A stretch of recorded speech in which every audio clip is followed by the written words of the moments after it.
હાચવાય. જેણે જેણે હાચવા ટાણા એના ઇતિહાસ લખાણા. અને ટાણે કેવો રામ આવે, સંવેદનશીલતાની વાત એટલા માટે આ સાંભળજો, કેવો ટાણે રામ આવે. આજનું કહેવાતું મયુરનગર, એક દી એનું નામ વાટાવદર હતું. અમે ત્યાં પ્રોગ્રામ પણ કરી આવ્યા, ભાગવત કથા હતી જિગ્નેશ દાદાની, એમાં પ્રોગ્રામ કરી આવ્યા.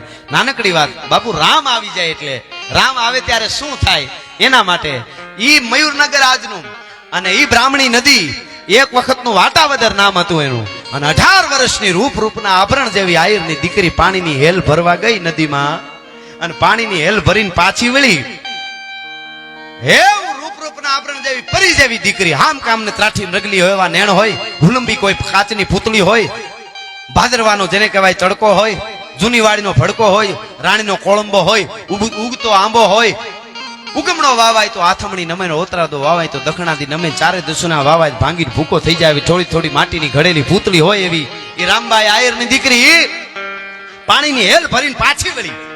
પાણીની હેલ ભરીને પાછી વળી પોતાના હાહરા તરફના હાહરિયા વાળા તેડવા આવ્યા છે. આણું લગ્ન તો બચપણમાં થઈ જતા, એ વખતે લગ્ન નાનેથી થઈ ગયેલા, અને તેડવા હાહરિયા વાળા આવ્યા છે. એટલે સંસારની વિચારો મગજમાં ફરે છે, અને સંસારના વિચારોના સપના જોતી જાય ને હાલી જાય હેલ ભરી. બ્રાહ્મણી નદીમાંથી પાણી ભરીને કાંઠો ચડી ધીરે ધીરે વહી જાય, માથે હેલ છે. અને શું વિચાર કરે છે આયરની દીકરી 18 વર્ષની, ખબર? ઓહો, આ મારા બાપનું ગામ, આ પાદર, આ વડલે હું ઈસકા ખાતી હતી, આ ગુનામાં અમે બેનપણીઓ હારે ધ્રુબકા માર્યા, અહીંયા રાહડે રમી. હવે તો હું આયરનું ઘર ઉજળું કરવા માટે જાઉં છું, મારે હારે જાઉં છું. ઓહો હો, બચપણ તો વયું ગયું. ઓલું કે છે ને દાદ બાપુ કે બેની બાને ચડી રે પીછી ત્યાં બાળક રે. હવે કહે રે બાળાપણ સુણ મારી મેલી રે, એ જીજો બનિયા એ વાળ્યો દાટ રે, કહે રે બાળાપણ સુણ મારી મેલી રે. એ વિચાર કરતી કરતી 18 વર્ષની દીકરી હાલી જતી હતી, માથે પાણીની હેલ હતી. મારા હાહરિયા વાળા તેડવા આવ્યા છે, મારા હાહરામાં જાઈશ, મારા મોહાળ, મારું બાપનું ઘર અને મારા હાહરિયાનું ત્રણે ઘરને હું ઉજળા કરી બતાવીશ, એવા વિચાર કરતી જાય. ત્રણે ઘરની હું આબરૂ વધારી. મારે ત્યાં મહેમાન આવશે ને તો મહેમાનોને હારા રોટલા ઘડી ઘડી ખવડાવી. આ હા હા, મારા બાપની આબરૂ વધારી, મારા હાહરિયાની આબરૂ વધારી, મારા મોહાળની આબરૂ વધારી. થાતા થાતા સપના પાણીની હેલ ભરીને આલી જાય છે. રામ આવે આયંગે તો અંગના છે. રામ કેમ આવે, અને રામ આવે તો કેટલી વાર લાગે જોજો. કેને આનામાં રામ આવી ગયા, ઈ વિચાર કરતી કરતી હાલી જાય. ત્યાં આગળ વિચાર આવે, ઓહો મારો આયર મારી રાહ જોતો હોય છે. ઈ મારો આયર, હું ને મારો આયર મીઠી મીઠી વાતો કરતા આવીશું. મારો આયર ગાય દોવા બેસે ને મને કહે આયરાણી બોઘરું લંબાવો ને જરાક. હું બોઘરું દેવા જાઈશ, અને હરમની મારે હાહરો સામે બેઠા હોય, આ બાજુ હાહુ હોય ને, એટલે ધીમે દઈને ઘૂંઘટામાંથી મરકીને બોઘરું આપીશ.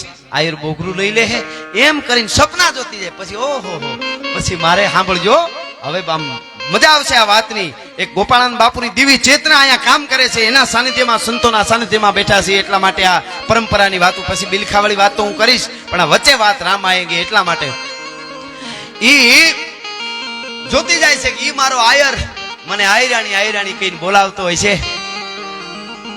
અને હું વિચાર અમારે બાળકો હોય છે, મારા બાળકો, હું કામ કરતી હોઈશ કે હું પાણી ભરીને આવીશ ને તો મારા બાળકો મારા ઓઢણાનો છેડો ચાલી કે માં માં. સાંભળજો મિત્રો, હવે મારા ઓઢણાનો છેડો ચાલી મારા બાળકો એમ કે માં માં. તંદ્રામાં વિચારતી વિચારતી હેલ માથે જાતી હતી બાપુ. તા તો હાસીન કોઈ બાળકે આમ છેડો પકડીને માં માં મને પાણી પીવડાવની માં કરીને આમ આંચકો માર્યો. તા તો તંદ્રામાંથી નીકળી ગઈ આયરાણી 18 વર્ષની. જ્યાં જોયે ને તો 12-13 છોકરા છે બાજુ વળી પડ્યા. 13 દુકાળિયા ભૂખ્યા છોકરાઓ, તર્યા છોકરાઓ, ઓઢણાનો છેડો, માં પાણી પા, માં પાણી પા. ઘડીક પેલા, એક ક્ષણ પેલા, અમુક સેકન્ડો પેલા જે આયરાણી વિચાર કરતી હતી કે મારા હાહરિયામાં મારા બાળકો હશે ને મારો ઓઢણાનો છેડો પકડીને કહે માં, એને બદલે હકીકતમાં માં કરીને છોકરા છેડો ચાલ્યો. હકીકત એવું બનેલું, દુષ્કાળ પડેલો. દુષ્કાળમાં કોઈ પોતપોતાનું કોઈ રહ્યું નહીં. ગાયે માકારા ભણ્યા અને જનેતાએ તૈજા બાળ એવો ભયંકર દુકાળ પડ્યો, કોઈનું આમ રહ્યું નહીં. અને એવે ટાણે બાળકોને માણસોએ છૂટા મૂકી અને વયા ગયા. કોઈ બાળકો અનાથ થઈ ગયા, કોઈના મા બાપ મરી ગયા, કોઈક ક્યાંક અનાથ આશ્રમ હોય ત્યાં મૂક્યા, ન્યાય વધી જાય, ત્યાંથી છૂટા પડી જાય. એવું એક છૂટું પડેલું અનાથ છોકરાઓનું દુકાળમાં ટોળું કોઈ પાણી ન પીવા દે. અને એની અફવા એવી ફેલાઈ ગઈ, ઘણી અફવાઓ આપણને બહુ નડી, ધર્મમાં બહુ નડી, ન થવાનું વચ્ચે આવી ગયું. વૈદિક ઋષિ પરંપરા જે તમે જોવો ને તો જ્ઞાતિવાદ પણ નથી અને દુનિયાને રાહ બતાવ્યું આજ પણ છે, પણ વચ્ચે આવ્યું છે ને એને ઘણું આપણને ભૂલાવી દીધું. વચ્ચે ન થવાનું ઘણું બધું આવી ગયું છે અને ઈ બધું એના ઉપર વિચારવા જેવું છે.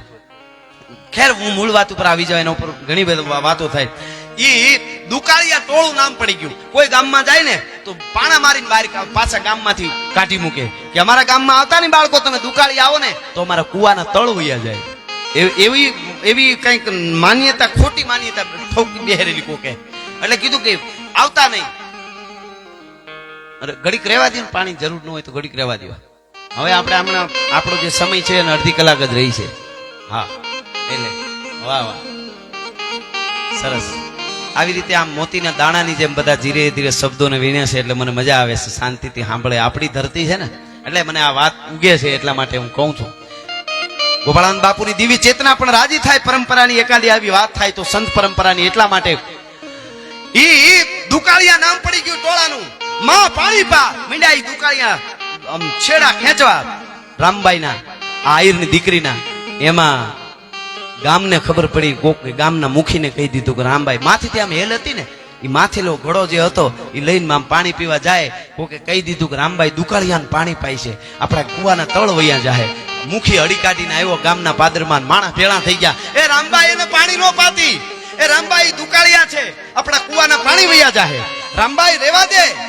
ખબર નથી પડતી મિત્રો.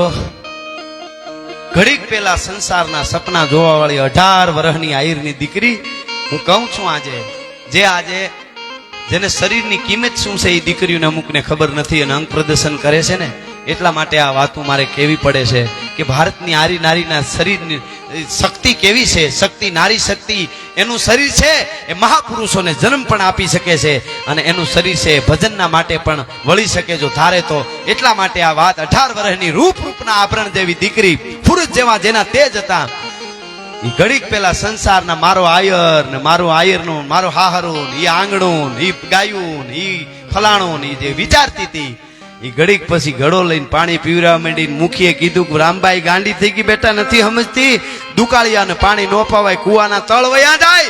હામો અવાજ કરીને કીધું કે મુખી કુવાના તળ વયા જાય. કે હા, કે પણ બિચારા તરિહા છે, કે પણ આપણે હું આ તો કોક છે, દુકાળિયા છે, કે આપણા હોય તો, કે આપણા થોડા છે આ, કે આ ગામના ભાણે જોઈ તો પાણી પવાય, તો કે તો જ ખવડાવવી પડે, પણ આ થોડા આ ગામના ભાણે છે.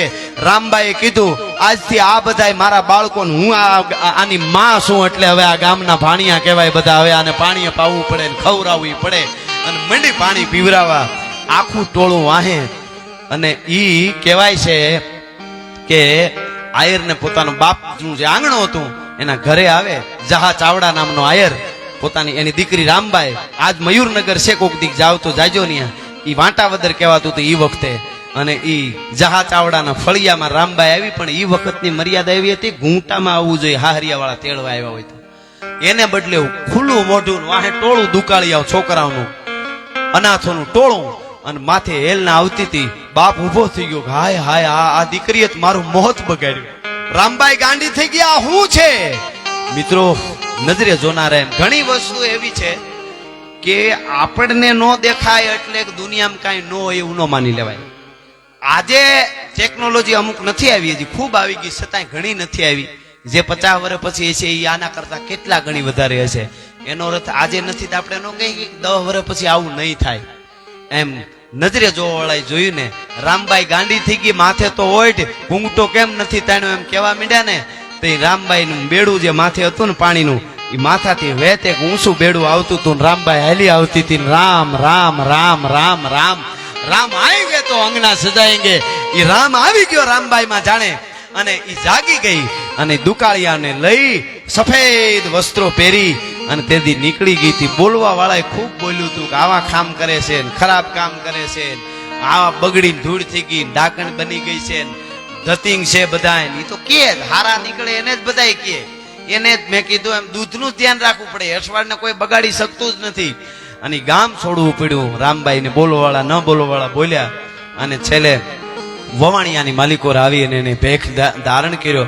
અને ઈ રામબાઈમાં એ જે હતા એને મેં કીધું ને કે શબ્દમાં કે રામ આવી ગયા, એમ ટાણે રામ આવી જાય એમ અહીંયા સગાળસા અને ચંગાવતી એને નિમ હતા, એને સાધુના વાવડ મળ્યા, એને રામ આવ્યા. હવે એને ગમે એવો વરસાદ હોય તો અમે લઈ આવી. ટૂંકમાં વાત કરું તો રૂના પોલ ગોઠવી એમાં બિહારી ઘરે લઈ આવે, નવરાવે છે, પચ પરું સાફ કરે છે, કારણ કે સાધુ પરંપરા છે. મારે ત્યાં સાધુ આવ્યા, શું એની કિંમત છે? તમે આપણા શાસ્ત્રો વાંચો તો ખબર પડે સંત પરંપરા શું છે. સાધુ સરિત નવનીત સમાના, તો આપણે ન સમજાય એટલે ન હોય એવું ન માની લેવું.